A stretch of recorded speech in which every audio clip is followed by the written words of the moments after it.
И в ринг приглашается в синий угол боец из солнечного Казахстана Бекзат Мусахан. Do'stlar, yon hakamlar hamda referi tanishtirib o'tildi. Hamda ringning ko'k burchagiga Bekzat Musaxan, Qozog'iston vakili taklif etilmoqda.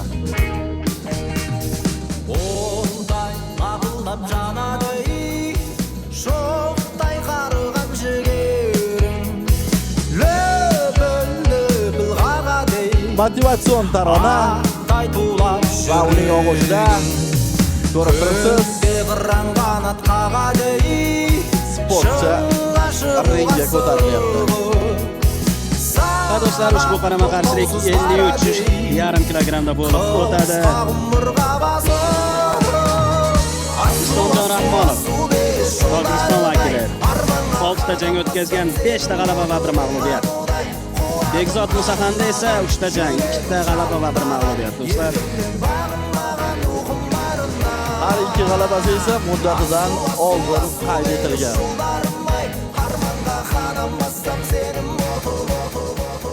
И его соперник в красном углу ринга из Таджикистана Исламджон Рахмонов.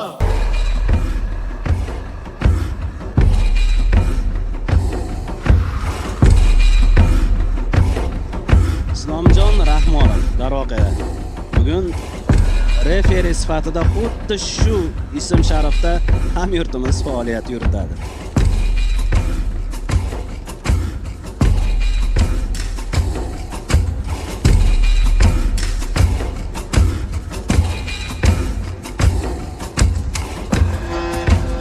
O'ziga xos auraga ega musiqa ostida sokin yurib ring tomon kelmoqda Islomjon. Tez orada u o'zining professional karyerasidagi 7-jangini boshlab beradi.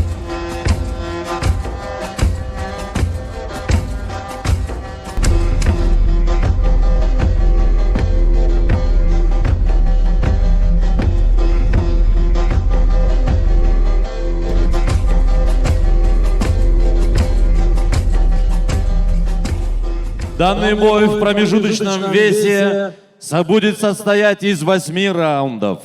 В синем углу ринга спортсмен, чей рост составляет 167 сантиметров, вес 54 килограмма 900 граммов. Его рекорд 3 боя, 2 победы и 2 победы нокаутом. Восходящий легковес из солнечного Казахстана Бекзат Мусахан. И его соперник из красного угла. Его рост 168 сантиметров, вес 54 килограмма 200 грамм. Его рекорд 6 боев, 5 побед, 2 нокаута. Проспект из Таджикистана, тренирующийся в Санкт-Петербурге.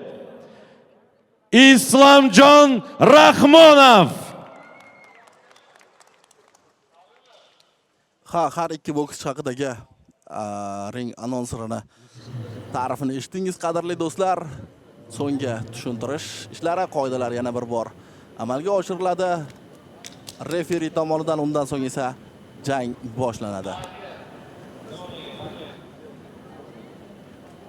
Jang referisi Ismoil Shamsimatov. Xalqaro toifadagi hakam 8 raund qilib belgilangan ushbu qarama-qarshilik. Demak, birinchi raund start oldi. Darhol tanaga zarbalar almashinuvi bilan boshlandi.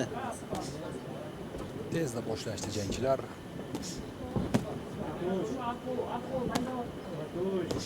Tojikistonlik jangchidan yaxshi zarba. O'tda jang zarbasi tanaga ikkilik.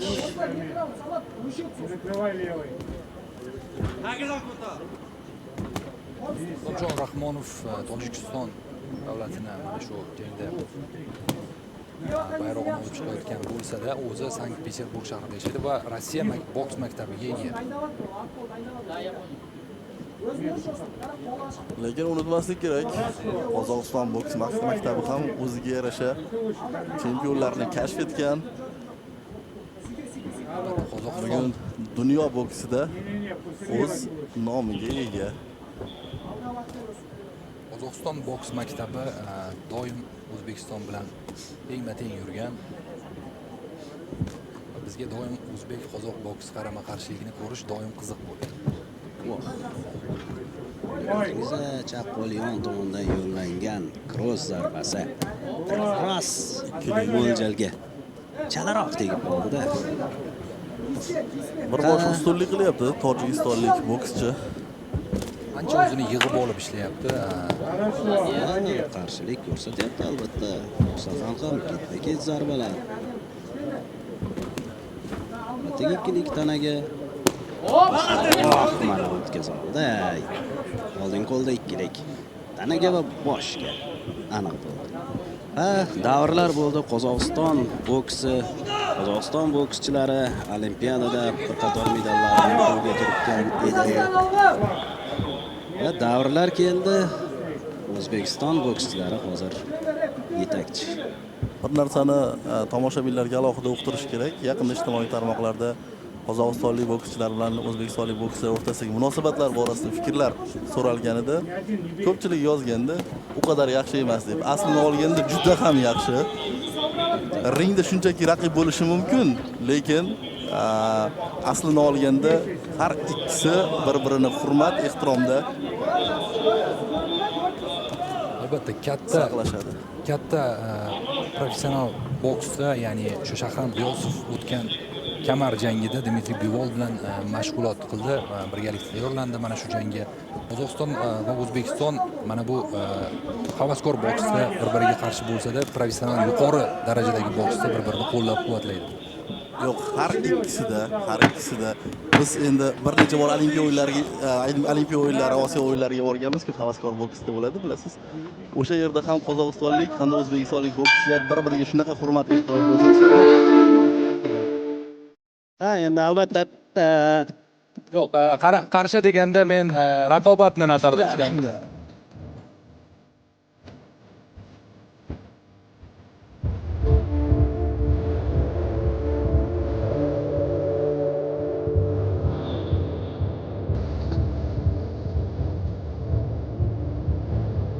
Do'stlar, bu tariqa birinchi raundda yakunlab oldik.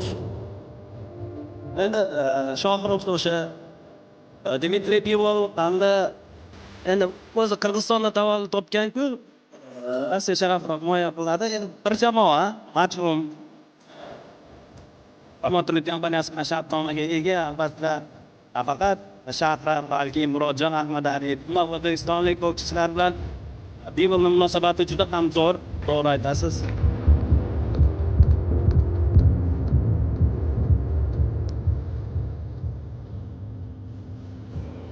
Demak, ikkinchi raund boshlandi, qadrli do'stlar.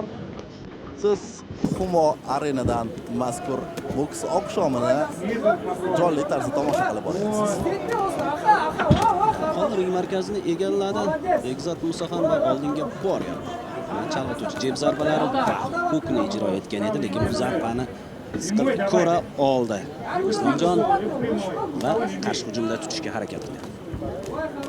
O'zi Bekzod Musaxanni o'sha zarbaga moyilligi va umuman hujumga o'tishi doim birinchi raqamli bo'lyapti, lekin buni natijasi kamroq bo'lyapti, chunki Rahmonov o'zini kam sonli zarbalari bilan yopib qo'yapti uni qilayotgan harakatini. Endi albatta bu oldinga bormasa, ikkinchi raqamda harakat qiladigan bo'lsa, Tojikiston vakilining yanada ustunligi oshib ketadi. Mana shunday zarbalar bilan uning baribir hujumini biroz bo'lsa-da cheklayapti.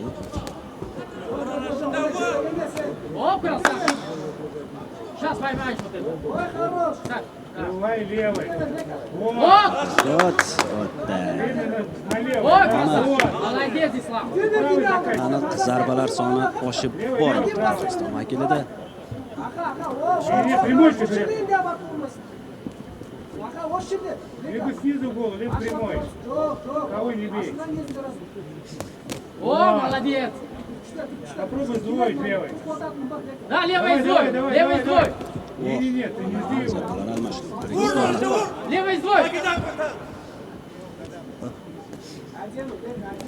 biroz shou ham qilib qo'ydi. Tomoshabinlarning fikri, arenadagi tomoshabinlarning fikri doimo qiziq bo'lgan. Eshitgan bo'lsangiz, tagidan ko'tar deyapti. Perkot zarbasini nazarda tutyapti-da albatta. Yaxshi uklon amalga oshirdi. Ha. Ya usta mazasını al, aldın onu mazasını al. Turma bro. Uklonlar, oyoqdagi harakatlarning jozibasi, kapalakda yengil harakat qilish borasida menimcha dunyo boksi Abdumalik Abduxalaqovdan Malik Xalaqov. Abdumalik Xalaqovdan dars olish kerakdi. Endi odatda Больной левой, здесь голова. bu uslub boksiga xos. По этажам поработай. Lekin uni so'nggi yillarda o'zlashtirgan. Я пускай слаб! Men albatta O'zbekiston terma jamoasida ko'rgan futbolchilar ham Бегай за ним, boryapti. нажми его. Kuchli va ketma-ket seriyalar. Rahmonov menimcha Hisob ochilyapti. Слав, расслабься! kutilayotgan edi shu holat. Kutilayotgandi. Слаб, спокойно. Все равно. Спокойно, только спокойно. Давай. Jangni davom ettirmoqchi. Vaqt tugab qoladi hozir.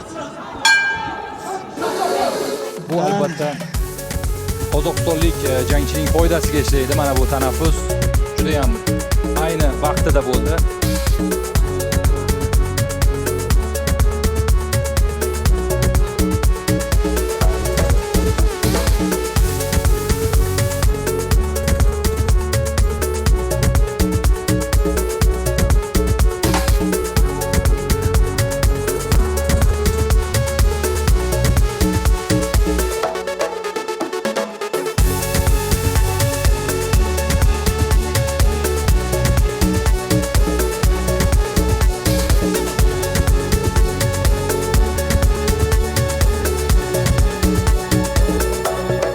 Lavhalarini bizga namoyish etishyapti.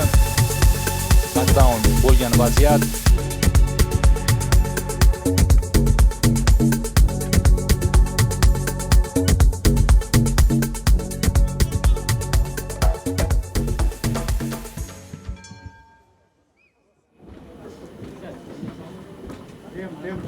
Тем, давай.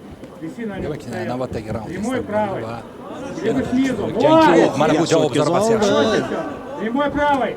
Navbatdagisi Shahan Правый прямой только. knockdowndan aksincha motivatsiya Дерни, oldi. он все кидает правый. Наблюдай за правой. Проваливай и доказывай. Harakatlar Левый накрой. Сразу двойным. qaytdan foydalanadi Rahmonov. Левый накрой его, блядь. Ikkinchi raundda ham yaxshi boshlagan Qozog'iston bokschisi. Вторую атаку делай. Raund oxiriga yetib kuch tugab qolgani sababli mana bunday intensiv jang ko'rsatishi o'zi bo'lmaydi. Albatta har doim o'sha pressingda Вот доказывай. Давай. Молодец! Yengil knockdown holatining tushib qolyapti Qozog'iston vakili. Давай, здесь, зарабатывай. ketma-ket zarbalar menchiki. Иди в угол, блядь. Иди в угол. Ha, murabbiy to'g'ri qaror qabul qildi. Murabbiy to'g'ri qaror qabul qildi. Lekin mana bunday matonat uchun gap bo'lishi mumkin emas, shunchaki mardonavor jang qildi oxirigacha.